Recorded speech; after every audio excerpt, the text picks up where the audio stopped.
So I'm here in Adobe Illustrator, and I've got the file named last name, first name, Tint-Tone-Shade.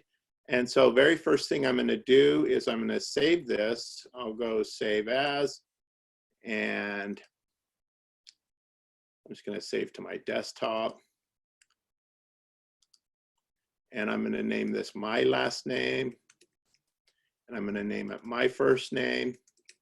And I'm going to name these 6 zeros to today's date, which is 040820. And then save my file, just Adobe Illustrator format. And you'll see here I've got a file that is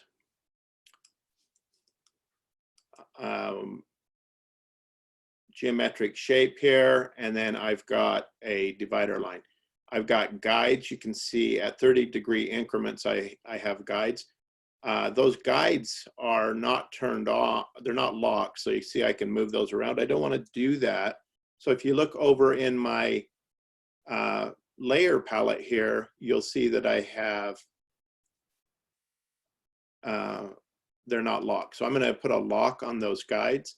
And then I've got this blue shape. It's just a solid blue shape. And I have a divider line. So I'm going to pick this orange line, and I'm going to get the rotate tool. The letter R is the hotkey for rotate. It's right over here in the toolbar. Looks like a rotating arrow. And I'm going to click right on the center of this. And you can see when I get on the center, a smart guide will say center. And then I'll hold Option.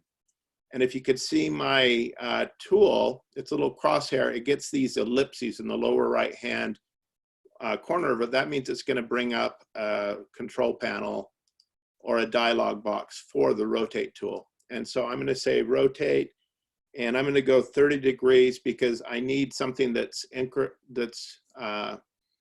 divisible 360 degrees. So 30 degrees will work for that. If I click preview, you'll see what's going to happen to that. And I'm going to click copy. And so you see it duplicated that shape. And then I'm just going to copy it the rest of the way around. And how did I do that? Well, I'll do that again. I hold Option and click, and I say 30 degrees. And then I'll click copy. Whoops, I didn't have anything selected. I'll try that again. I have it selected now, and I'll hold Option, click 30 degrees, copy. And so it's copied this shape one 30-degree increment. Next, what I'm going to do, I go up to the menu, Object, Transform again, right at the top, and the key command is Command D, as in David. You see it did that same transformation. So if I hit Command D and Command D and Command D, you see it copies that same transformation. Or I can just hold down the Command and the D button, and it will transform all along. So there I have all those lines to divide this. I'm going to use the Pathfinder tool now.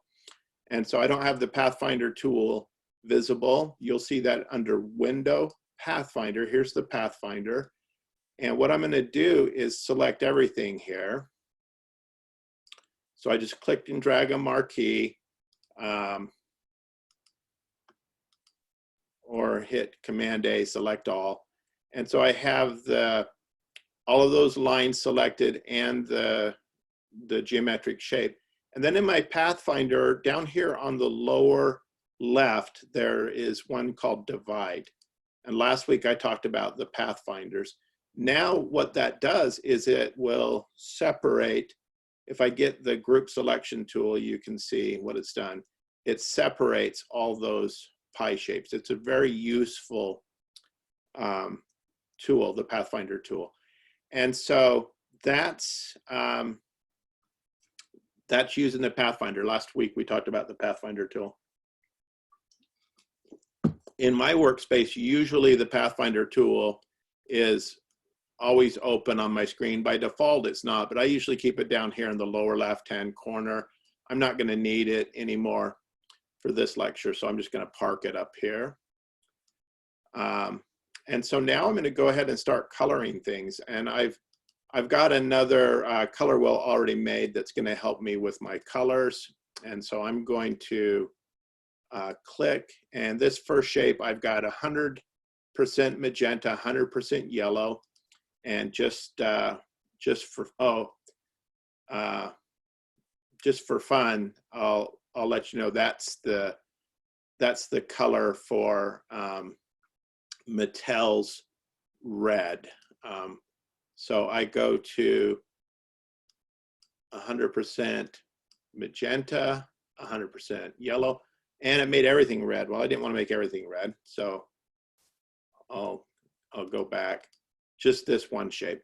So I'll click on a red color and 100 magenta, 100 yellow, 0, 0 for cyan and black.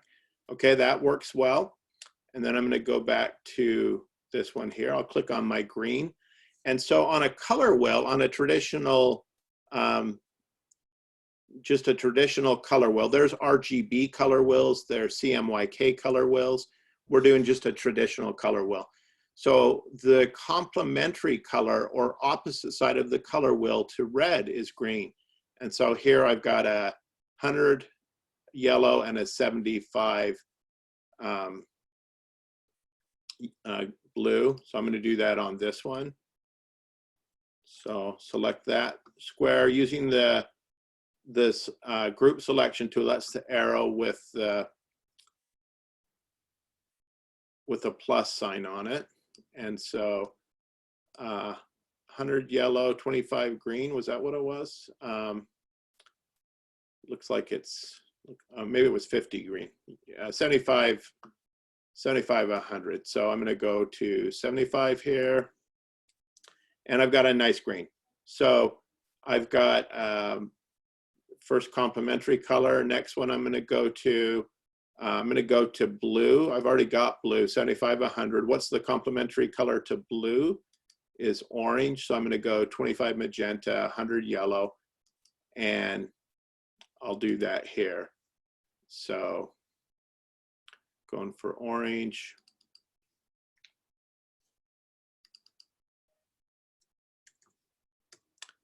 Oops.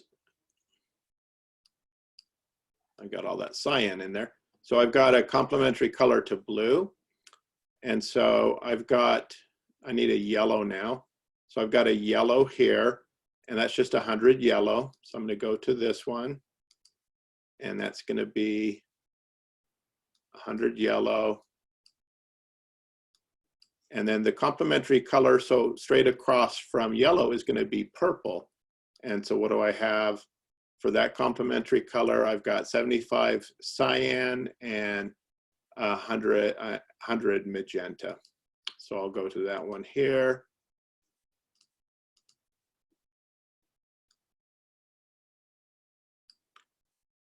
And there I've got a nice purple. So right now I've got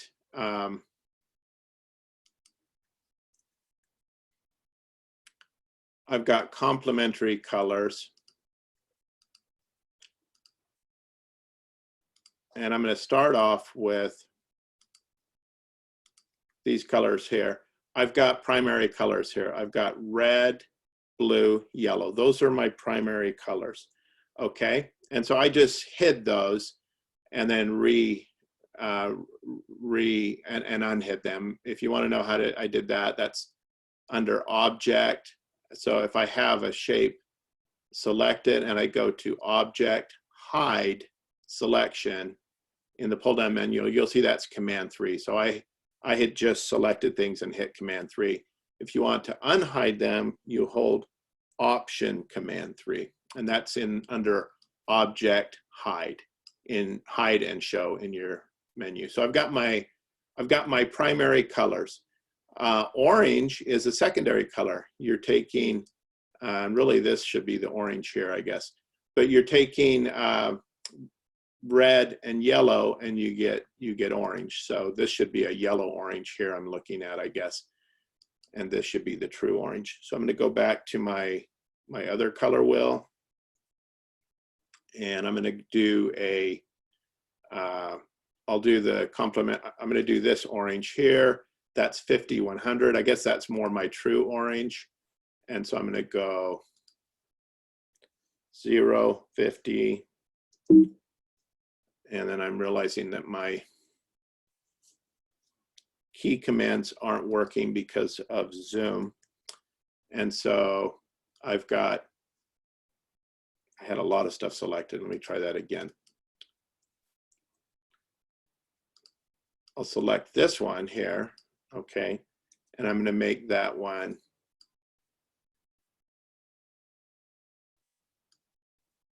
50 and 100, and then there I have a more true orange, and then so this is the primary blue here, okay. So I've got yellow, and then I've got orange yellow, and I've got more of a true orange, and then this one's going to be a red orange. So I'm going to click on that one. So you see I'm adding from the primary color red and the primary color yellow, I'm creating the secondary color orange, and then in between I have yellow orange, and then I'll have a reddish orange here. So let me do that one. I'll select that one there, and for this reddish orange color I went 75, 100. And so by that I mean 0 cyan, 75% magenta, 100% yellow, and 0% black.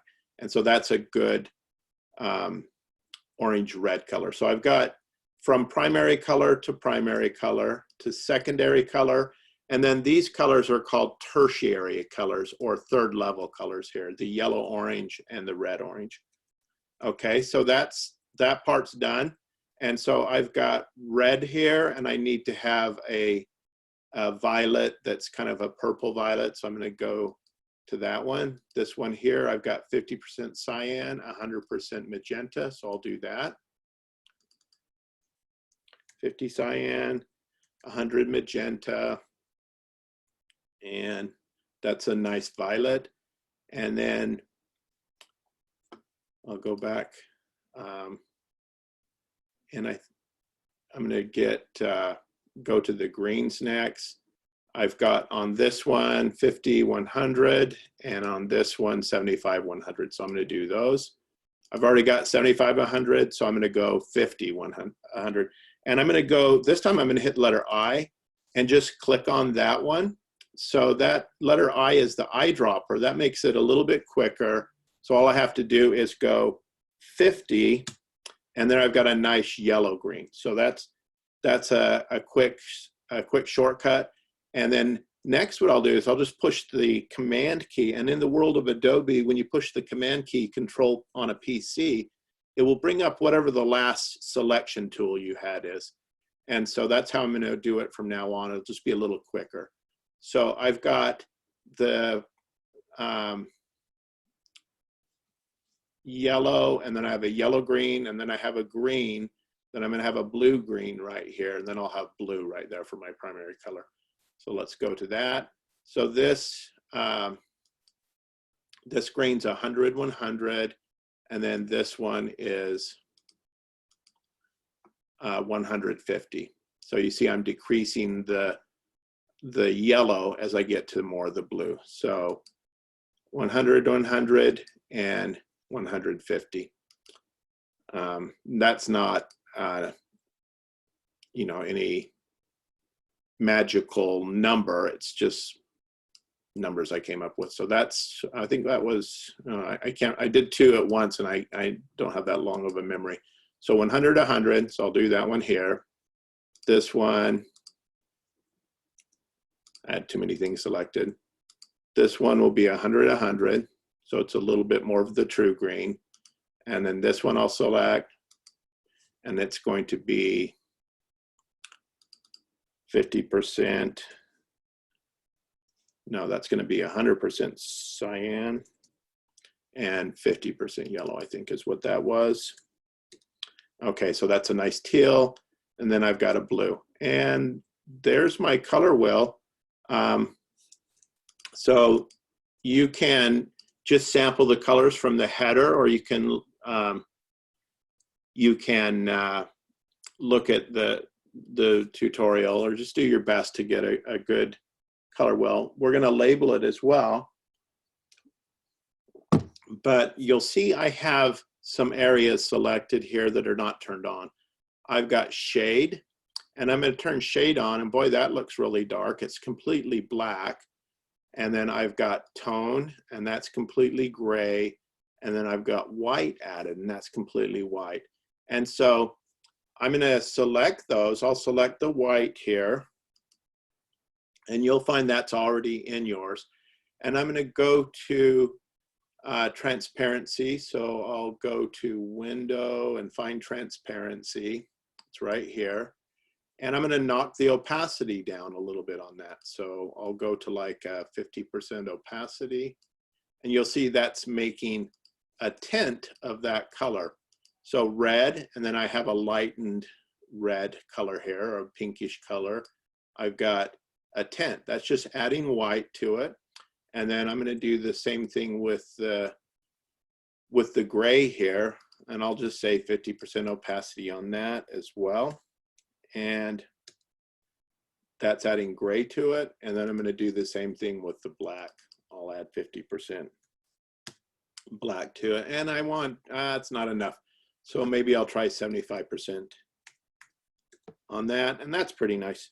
And so if you look at this, if I isolate in this area right here, that's very much an orangish shade color, and these all look to be grays here if I zoom in, but I'll hide my guides for a second there. Command semicolon is hide guides in every Adobe program. If you look what I have here now, you'll see I've got you can definitely see the blues and the yellows and the greens and the reds and the oranges and the purples, but those are all shade colors. And then when I scroll up, these are all grayed versions of the colors, and then tinted versions of the color, and then the true color there.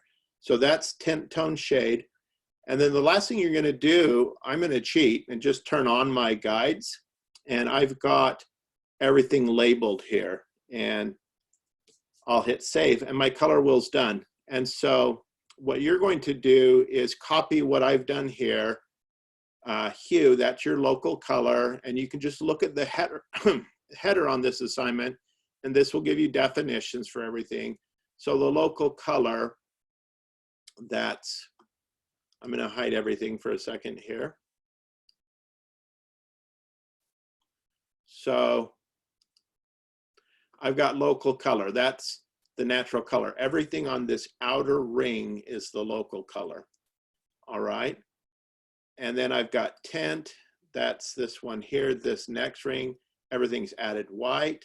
And I've got tone. I've added gray to that next level. And all you have to do is turn those levels on and change the opacity. And then that's giving you a real muted color palette, graying things out, and then shade. And so on the normal color pickers, that's kind of how they work. This one here is just doing tint and shade. In Photoshop, that's the true hue, the color. And then as we click downward, if you look at where it says new here, you will see it's adding black to it. And it's getting darker and darker. If you go all the way to the bottom, it's just totally black, it looks like. But if you look at the CMYK, you'll see there's blue and magenta and yellow and black all added to it to create that black. So the true color, and then moving downward on a straight down, we have the shade. And then if I start with the true color and I click to the left here, you see this new color and the current color. So I started with the current color. As I click to the left, I'm adding white to that. And if you were looking at the CMYK, this is CMYK color mode, you'll see what it's doing there. I'm getting less blue and adding more white. And then same thing with shade. If I go on a diagonal here, I'm adding shade to it. It's desaturating as I move down. And at the same time, it's adding black. So basically, straight down adds black, straight to the left adds white, diagonal adds both white and black, or in other words, adds gray or desaturate. So desaturate means just less of the color and it becomes more gray.